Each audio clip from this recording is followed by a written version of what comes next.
মধ্যপ্রাচ্যে দখলদার রাষ্ট্র ইসরায়েলের বিরুদ্ধে পূর্ণ যুদ্ধ প্রস্তুতির ঘোষণা করল ইরানের সশস্ত্র বাহিনী।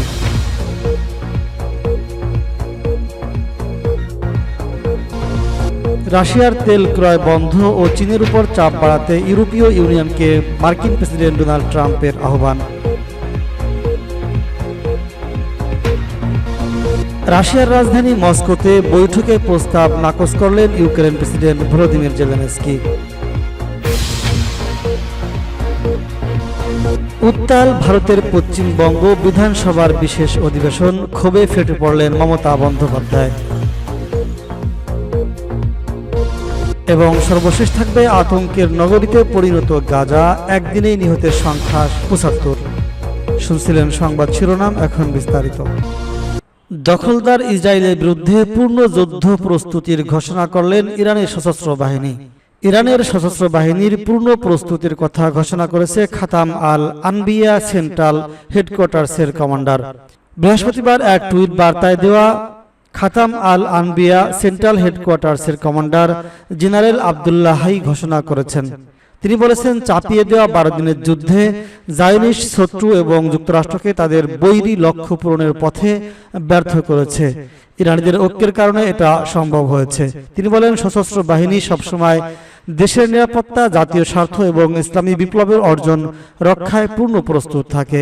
আজকের দিনে সাম্প্রতিক যুদ্ধের তুলনায় ইরানের সেনারা আগের চেয়ে আরও যুদ্ধের জন্য প্রস্তুত, আরও বেশি সক্ষমতা অর্জন করেছে।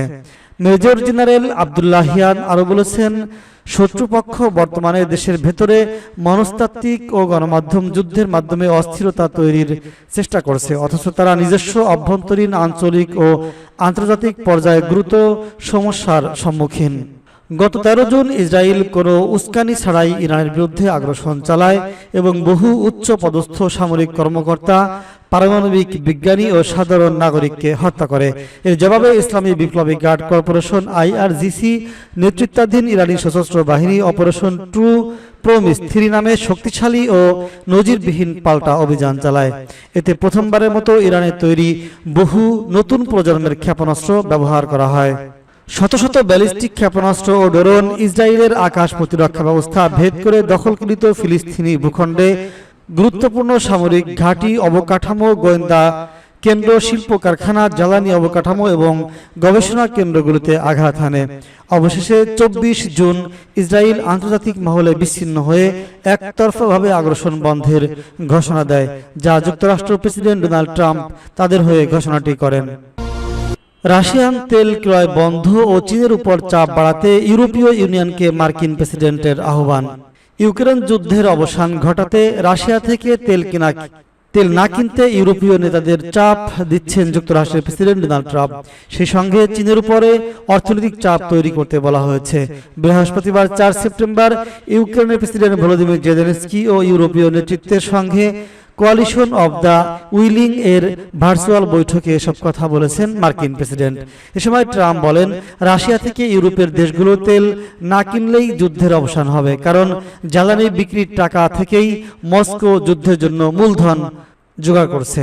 হোয়াইট হাউসের একজন কর্মকর্তা মার্কিন গণমাধ্যম CNN-কে বলেছেন, মার্কিন প্রশাসন সংঘাত বন্ধে আরও ঘনিষ্ঠ হওয়ার জন্য তার মিত্রদের উপর দায়িত্ব চাপিয়ে দিচ্ছে বলে মনে হচ্ছে। 2022 সালে ইউক্রেনে রাশিয়ার আক্রমণের পরেই পুতিনের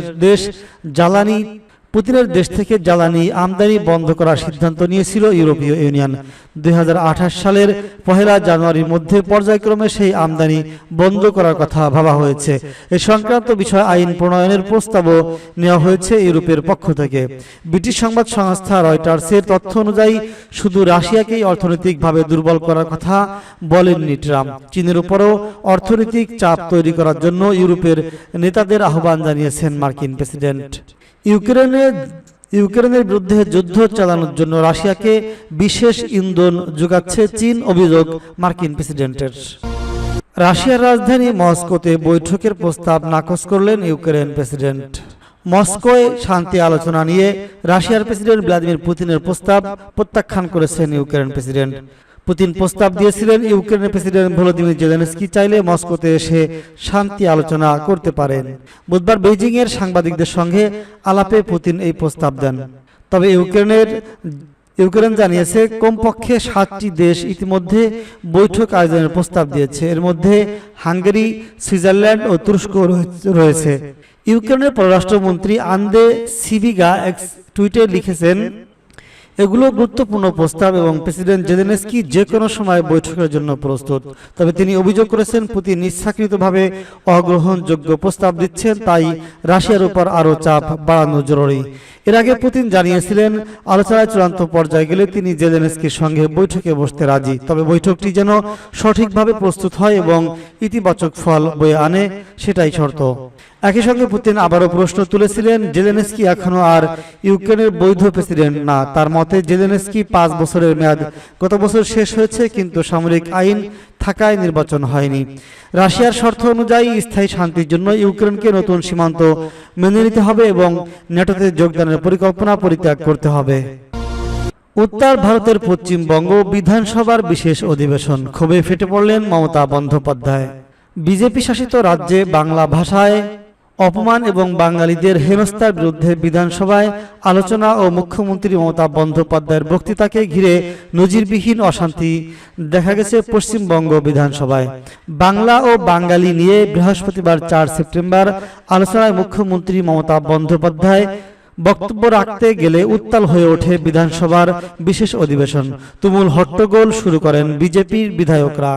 তার প্রতিবাদ করতে নামে তৃণমূল। পরিবেশ এতটাই উত্তপ্ত হয়ে ওঠে যেন নিজের আসন ছেড়ে ওয়েলে নেমে আসেন খোদ মুখ্যমন্ত্রী। সাসপেন্ড করা হয় একাধিক বিজেপি বিধায়ককে। অধিবেশন থেকে বহিষ্কৃত বিজেপি বিধায়কদের সঙ্গে কার্যত খণ্ডযুদ্ধ শুরু হয় মার্শালদের। বেনজির এমন উত্তেজনার মধ্যেই নিজের বক্তৃতা চালিয়ে যান মমতা। তীব্র আক্রমণ করেন প্রধানমন্ত্রী নরেন্দ্র মোদী, অমিত শাহ ও বিজেপিকে। এসব বিজেপি বিধায়করা স্লোগান দিতে শুরু করেন, এমনকি মমতাকে লক্ষ্য করে বিজেপি বিধায়করা কাগজও ছোড়েন বলে অভিযোগ ওঠে। এরপর তৃণমূলের পক্ষ থেকেও পাল্টা স্লোগান দেওয়া হয়। স্পিকার বিমান বন্দ্যোপাধ্যায় সকলকে শান্ত হতে বললেও বিজেপি বিধায়করা হাত নেড়ে হাততালি দিয়ে পরিষ্কারভাবে বুঝিয়ে দেন মুখ্যমন্ত্রীকে কথা বলতে দেবেন না তারা। সেই নিয়ে তুমুল কালাম শুরু হয় বিধানসভায়। মাঝপথে বক্তৃতা থামিয়ে দিতে হয় মমতাকে। এমন পরিস্থিতিতে বিজেপিকে তীব্র আক্রমণ করেন মমতা। ভোট চোর বলে কটাক্ষ করেন। তার উদ্দেশ্যে কাগজ ছোড়া নিয়ে মমতা বলেন, বিধানসভায় এই যে কাগজ ছুড়ছেন তাই কিন্তু অনৈতিক, অসংসদীয়, অগণতান্ত্রিক, বেআইনি। আমি যদি বাংলায় কথা বলি, মানুষ যদি আমারটা জানতে পারে, এদের মুখোশ খুলে যাবে। এরা দুর্নীতিবাজ, এরা গদিচোর, এরা ভোট চোর, সবচেয়ে বড় ডাকাতের দল, দুর্নীতিবাজদের দল, ভোটচোরদের দল, বাঙালির উপর অত্যাচার চালানো, মানুষকে ভাওতা দেওয়া, সন্ত্রাস চালানো অত্যাচারী দল। এখানেই থেমেননি মমতা বন্দ্যোপাধ্যায়। তাকে বলতে শোনা যায়, এটা বাংলা, সব জায়গায় মুখ বন্ধ করে দিতে পারেন, বাংলায় পারবেন না। যারা নির্বাচিত হয়ে এসেছেন, আগামী দিন বিজেপির কেউ নির্বাচিত হবেন না।